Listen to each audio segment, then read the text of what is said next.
So good morning everybody. आज हम study करने वाले हैं चैप्टर ह्यूमन रिप्रोडक्शन। इस चैप्टर के अंदर आप पढ़ने वाले हैं कि जो ह्यूमंस में रिप्रोडक्टिव सिस्टम्स होते हैं, लाइक मेल रिप्रोडक्टिव सिस्टम है, फीमेल रिप्रोडक्टिव सिस्टम है, गैमेटोजेनेसिस है, मेंस्ट्रुअल साइकिल है, फर्टिलाइजेशन, प्रेगनेंसी और पार्ट्यूरेशन। तो ये सभी टॉपिक्स आप इस चैप्टर के अंदर कवर करोगे। तो इस चैप्टर में आपको ज़्यादातर कह सकते हो कि ह्यूमन रिप्रोडक्शन की पूरी डिटेल अच्छे से पता लग जाएगी। तो इसको अब हम कंटिन्यू करते हैं। तो हमारा सबसे पहला आता है मेल रिप्रोडक्टिव सिस्टम। तो मेल रिप्रोडक्टिव सिस्टम क्या होता है? तो अगर मैं इसको डायग्राम के थ्रू आपको कोशिश करूँ एक्सप्लेन करने की, तो कि जो मेल रिप्रोडक्टिव सिस्टम होता है उसमें वन पेयर टेस्टिस प्रेजेंट होती हैं।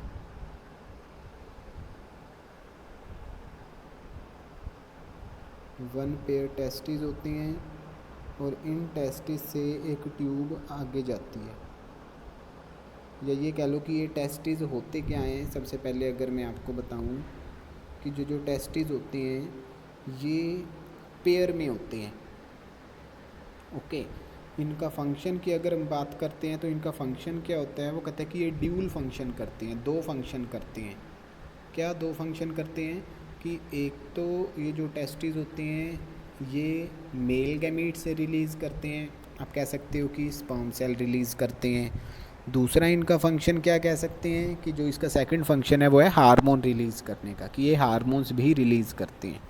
तो इनसे कौन सा हार्मोन रिलीज़ होता है? तो उस हार्मोन्स को हम बोलते हैं टेस्टोस्टेरोन हार्मोन। कहते हैं कि ये जो हार्मोन होते हैं टेस्टोस्टेरोन हार्मोन, ये हार्मोन एक्चुअल में बॉडी के अंदर चेंज, इसमें आपने पहले पढ़ा हो मेल जो रिप्रोडक्टिव सिस्टम्स होते हैं या जो सेकेंडरी सेक्सुअल करैक्टर्स होते हैं वो क्या होते हैं? वो कहते हैं जो प्यूबर्टी एज होती है, प्यूबर्टी एज में कह लो कि जो बॉडी में चेंजेस आते हैं, बॉयज़ की और गर्ल्स की बॉडी में चेंजेस आते हैं, जैसे आवाज़ में चेंज आ जाना, हाइट में एकदम से इंक्रीज़ हो जाना, फेस पे हेयर ग्रोथ हो जाना बॉयज़ में, बॉयज़ के शोल्डर वाइड हो जाना, फीमेल्स में आवाज़ का पतला हो जाना, और आप क्या कह सकते हैं फीमेल्स में आप कह सकते हो कि जो थाई होती है, हिप होते हैं, उनका साइज़ ब्रॉड हो जाता है। तो ये जो चेंजेस होते हैं इनको सेकेंडरी सेक्सुअल करैक्टर्स बोलते हैं, और ये चेंजेस तभी आते हैं जब बॉडी के अंदर हार्मोन से रिलीज़ होने शुरू हो जाते हैं। तो कहते हैं जो टेस्टिस होता है मेल्स की, क्योंकि हम बात कर रहे हैं, तो मेल्स में ये जो टेस्टिस होता है ये टेस्टोस्टेरोन हार्मोन रिलीज़ करता है। और अगर हम बात करते हैं इनकी लोकेशंस की, तो ये कहाँ पर लोकेटेड होते हैं?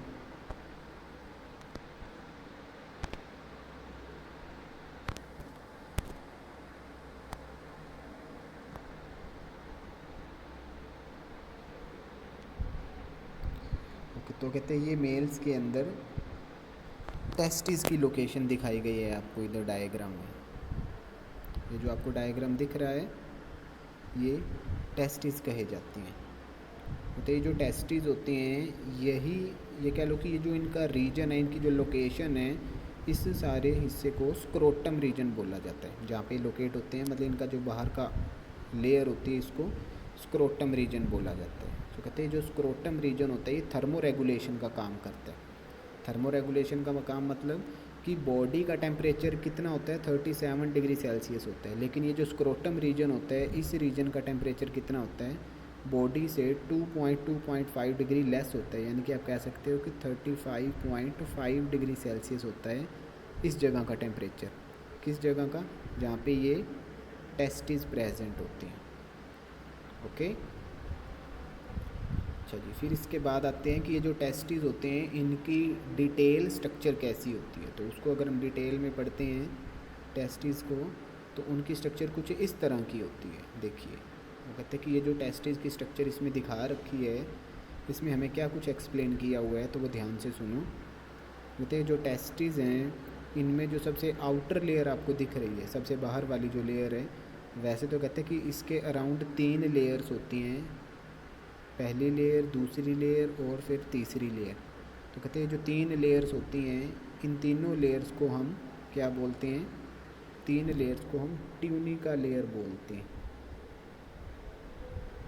ओके, 3 लेयर्स को हम ट्यूनिका लेयर बोलते हैं। वो कहते हैं इस ट्यूनिका लेयर के बाद आगे क्या आता है इसमें, तो इस ट्यूनिका लेयर के बाद जो आगे आता है वो आते हैं कुछ कंपार्टमेंट्स। कंपार्टमेंट्स कैसे, वो कहते हैं कि इन हिस्सों को कंपार्टमेंट्स बोला जाता है। ये मतलब टेस्टिस के अंदर 3 लेयर्स आती हैं। 3 लेयर्स आने के बाद उसमें चैम्बर्स बने होते हैं इस तरह के, जैसे मैं अभी आपको दिखा रहा हूँ बने हुए। कहते हैं इन चैम्बर्स को हम क्या बोलते हैं, इनको टेस्टिक्यूलर लोब्यूल बोला जाता है। ये आपने याद रखना है, इनको टेस्टिक्यूलर लोब्यूल बोला जाता है। टेस्टिक्यूलर लोब्यूल, वैसे तो ये एक ही नाम है, टेस्टिक्यूलर लोब्यूल। तो कहते हैं जो टेस्टिक्यूलर लोब्यूल है ये लगभग कितने होते हैं एक टेस्टिस के अंदर, तो कम से कम वो कहते हैं 200 से 250 तक ये टेस्टिक्यूलर लोब्यूल होते हैं। और हर एक टेस्टिक्यूलर लोब्यूल के अंदर कम से कम आप कह सकते हो 1, 2 और 3 ट्यूब्स कम से कम होती ही होती हैं। जैसे इसमें तो आपको कई दिखा रखी है ना, वो कहते हैं 1 से 3 इसमें ट्यूब्स होती हैं। उन ट्यूब्स को हम क्या बोलते हैं, उनको हम सेमिनिफेरस ट्यूब्यूल बोलते हैं। सेमिनिफेरस ट्यूब्यूल, वैसे ये नाम आपको बुक में लिखा हुआ मिल जाएगा, सेमिनिफेरस ट्यूब्यूल क्या होती है। तो जस्ट आपको एक बार यहाँ पे ये फोकस रखना है कि इसकी टेस्टिस की स्ट्रक्चर के अंदर सबसे पहले तो हमारे पास 3 आउटर लेयर्स आती हैं, ट्यूनिका लेयर बोलते हैं जिसको। फिर उसके बाद सेमिनिफेरस टेस्टिकुलर लोब्यूल्स आते हैं जो कि कम से कम 200 से 250 तक लोब्यूल्स होते हैं। फिर इनके बाद जो है वो सेमिनिफेरस ट्यूब्यूल आ जाती हैं। देन वो कहते हैं जो सेमिनिफेरस ट्यूब्यूल हैं, इन सेमिनिफेरस ट्यूब्यूल का आगे एक नेटवर्क बन जाता है जहाँ पे ये ओपन होती हैं। ये एक तरह का नेटवर्क दिख रहा होगा आपको। वो कहते हैं ये जो नेटवर्क दिख रहा है आपको, इस सारे नेटवर्क को हम क्या बोलते हैं, तो कहते हैं इस सारे नेटवर्क को हम क्या बोलते हैं, इस सारे नेटवर्क को आप बोल सकते हैं रेटी टेस्टिस। रेटी टेस्टिस मतलब रेटी टेस्टिस क्या होता है, रेटी टेस्टिस एक नेटवर्क होता है जहाँ पे कि सभी तरह की सेमिनिफेरस ट्यूब्यूल आकर के कनेक्ट हो जाती हैं, नेटवर्क बना लेती हैं। तो उस नेटवर्क को हम रेटी टेस्टिस बोलते हैं। ओके, रेटी टेस्टिस के बाद अगर बात करते हैं तो रेटी टेस्टिस के बाद वो कहते हैं कि यहाँ से ट्यूब्स निकलती हैं जो कि आगे जाती हैं, नेटवर्क से निकलती हैं, यानी रेटिस टेस्टिस से निकलती हैं और कहाँ तक जाती हैं,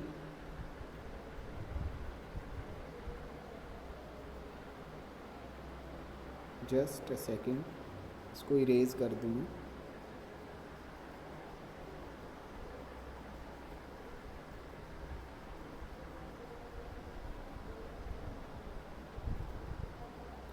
ओके, तो कहते हैं कि ये जो रेटी टेस्टिस है यहाँ से फिर आगे ये ट्यूब से निकलती हैं और आगे फाइनली कहाँ जाती हैं ये, तो कहते हैं कि ये जो लॉन्ग आपको दिख रही है ट्यूब, इसको हम बोलते हैं एपिडाइडमिस। ये एपिडाइडमिस के अंदर एंटर कर जाती हैं। तो कहते हैं कि जो रेटी टेस्टिस है, रेटी टेस्टिस और एपिडाइडमिस, इन दोनों के बीच में ये जो आपको ट्यूब्स दिख रही हैं आ रही हैं जो, यानी रेटी टेस्टिस से ये जो ट्यूब्स हैं जो एपिडाइडमिस तक जा रही हैं, इन ट्यूब्स को हम क्या बोलते हैं, इन ट्यूब्स को वैसा इफ्रेंशिया बोला जाता है। वैसा इफ्रेंशिया, ये नाम भी आपको बुक में मिल जाएगा लिखा हुआ, वैसा इफ्रेंशिया। और फाइनली एपिडाइडमिस, एपिडाइडमिस के अंदर ये ट्यूब चली जाती है और वहाँ से आगे रिलीज़ हो जाती है। ये देखिए इस तरह से। तो अभी अगर उस पे चैप्टर पे चलते हैं तो चैप्टर के अंदर इन्होंने शायद ही इसको डिटेल में कुछ बताया होगा, लेकिन ये जो नाम थे इसके वो ज़रूर आपको इसमें मिल जाएंगे। जो भी अभी आपने डायग्राम के अंदर पढ़े हैं। ओके, तो ये देखिए इसमें ये जो नाम है, एक तो स्क्रोटम है। मैंने आपको बताया था कि जो स्क्रोटम रीजन है यहाँ का टेम्परेचर जो है वो बॉडी टेम्परेचर से 2 to 2.5 degree Celsius less. Okay, तो आई थिंक यहाँ पे आपको दिखा रखा है कि यहाँ का temperature 2.2 to 2.5 degree Celsius less होता है बॉडी टेम्परेचर से। एज़ वेल एज़ ये जो रीजन होता है वो कहते हैं कि इस रीजन के अंदर हमारे पास 200 से 250 तक कंपार्टमेंट्स होते हैं, जिनको हम टेस्टिकुलर लोब्यूल्स बोलते हैं, राइट। और हर टेस्टिकुलर लोब्यूल के अंदर क्या होता है, कम से कम 1 से लेकर के 3 तक सेमिनिफेरस ट्यूब्यूल होती हैं, राइट। यहीं तक अभी तक हमने पढ़ा था। इसके अलावा इन्होंने और क्या बताया था कि जो टेस्टिस होती हैं, इन टेस्टिस के अराउंड एक कह लो कि स्ट्रक्चर होती है जिसको हम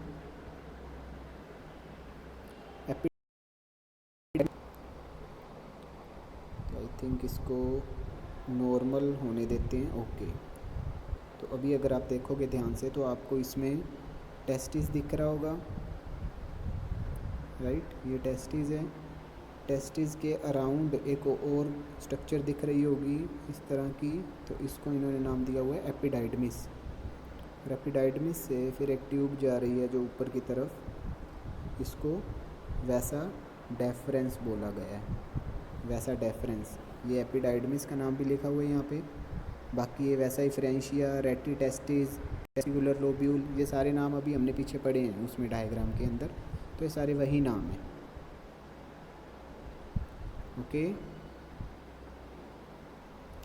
अब इसके बाद बात आती है, वो कहता है कि अगर हम सेमिनिफेरस ट्यूब्यूल को कट करते हैं, सेमिनिफेरस ट्यूब्यूल कौन सी थी हमारे पास, जो कि इस तरह से हाईली क्वाइल्ड ट्यूब्यूल थी, किसके अंदर, टेस्टिकुलर लोब्यूल्स के अंदर थी, बहुत ही ज़्यादा क्वाइल्ड थी।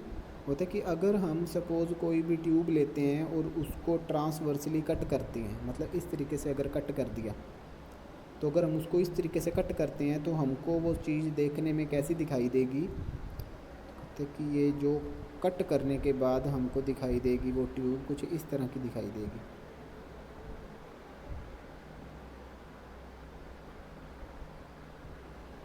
ठीक, कुछ इस तरह की दिखाई देगी। और अगर हम इसका टॉप व्यू देखें, टॉप व्यू यानी कि सिर्फ इस हिस्से पे फोकस करें, समझ रहे हो मैं कौन सा कल इसका बता रहा हूँ, कि अगर हम फोकस करें सिर्फ और सिर्फ इस हिस्से पे, यानी ऊपर से अगर उस ट्यूब को देखेंगे तो वो ट्यूब हमें कैसी दिखाई देगी, तो वो अभी देखो ध्यान से कि वो ट्यूब हमें कैसी दिखाई देती है। अगर हम उसको टॉप से देखते हैं तो उसकी स्ट्रक्चर कुछ इस तरह की दिखाई देती है।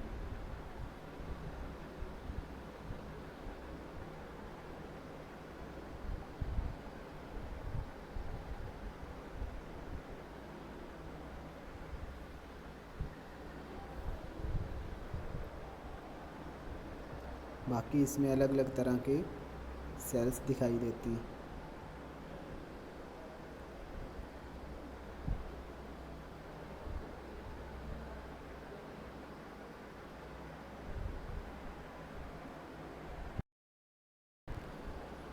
ओके, वो कहते हैं कि ये जो लेयर बनी है ये किसकी है, ये जर्म सेल्स की बनी हुई लेयर है। जर्म सेल्स की बनी हुई लेयर है, मतलब एक सेकंड मैं अभी एक्सप्लेन करता हूँ आपको, जस्ट इसको कंप्लीट कर दूँ डायग्राम को मैं।